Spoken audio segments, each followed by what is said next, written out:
ఆ నియోజకవర్గంలో ఎప్పుడో జరిగిన ఘటనలపై ఇప్పుడు కేసులు పెడుతున్నారు. సంఘటనలతో సంబంధం లేని అంశాలను తెరపైకి తెచ్చి కొత్త సెక్షన్లు చేర్చి అరెస్టులు చేస్తున్నారు. ఇదేం పద్ధతని ఎవరైనా ప్రశ్నిస్తే వారిని కూడా కేసుల పేరుతో స్టేషన్ల చుట్టూ తిప్పుతున్నారు. కృష్ణా జిల్లా గన్నవరంలో వైసీపీ నేతలు కార్యకర్తల లక్ష్యంగా జరుగుతున్న దాడులు, అక్రమ అరెస్టులపై సాక్షి టీవీ కథనం.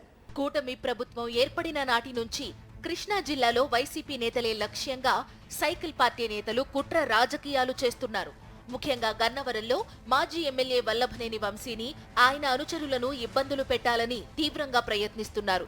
గతంలో అనేక మార్లు వంశీని ఇబ్బంది పెట్టేందుకు రకరకాల ప్రయత్నాలు చేసి విఫలమైన టీడీపీ నేతలు ఇప్పుడు అధికారంలోకి రావడంతో వంశీపై కక్ష తీర్చుకునేందుకు చీప్ పాలిటిక్స్ కు తెరలేపారు. కౌంటింగ్ పూర్తయిన 4 రోజులకే వంశీపై దాడి కోసం రౌడీలు, గూండాలను రంగంలోకి దించారు.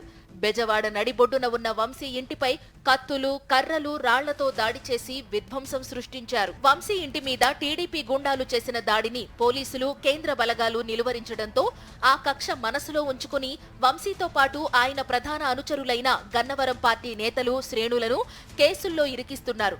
గతేడాది ఫిబ్రవరి 20వ తేదీన టీడీపీ నేత పట్టాభి ర్యాలీగా టీడీపీ కార్యకర్తలను తీసుకెళ్లి గన్నవరంలో నానా గందరగోళం సృష్టించారు. వైసీపీ శ్రేణులను రెచ్చగొట్టి కవ్వింపు చర్యలకు, దాడులకు యత్నించారు. ఈ క్రమంలో అడ్డొచ్చిన పోలీసులను సైతం టీడీపీ శ్రేణులు దాడి చేసి గాయపరిచారు. ఆ సందర్భంగా జరిగిన ఘర్షణలో టీడీపీ ఆఫీసు ధ్వంసమైంది.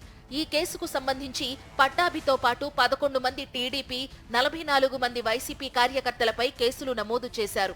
ఇప్పుడు ఇదే కేసును అడ్డుపెట్టుకుని టీడీపీ నేతలు వంశీని ఇబ్బంది పెట్టాలని చూస్తున్నారు. కూటమి ప్రభుత్వం రాగానే 25 మందిని కక్షపూరితంగా అరెస్టు చేయించారు. అంతటితో ఆగకుండా ఈ కేసులో మరో 37 మంది పేర్లను చేర్పించారు.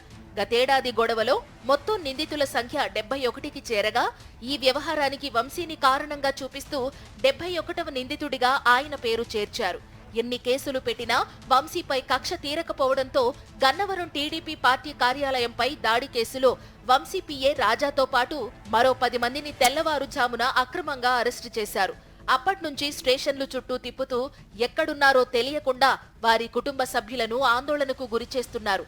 గన్నవరంలో కొనసాగుతున్న కక్షపూరిత కేసుల పరంపరపై వైఎస్ఆర్సీపీ నేతలు మండిపడుతున్నారు.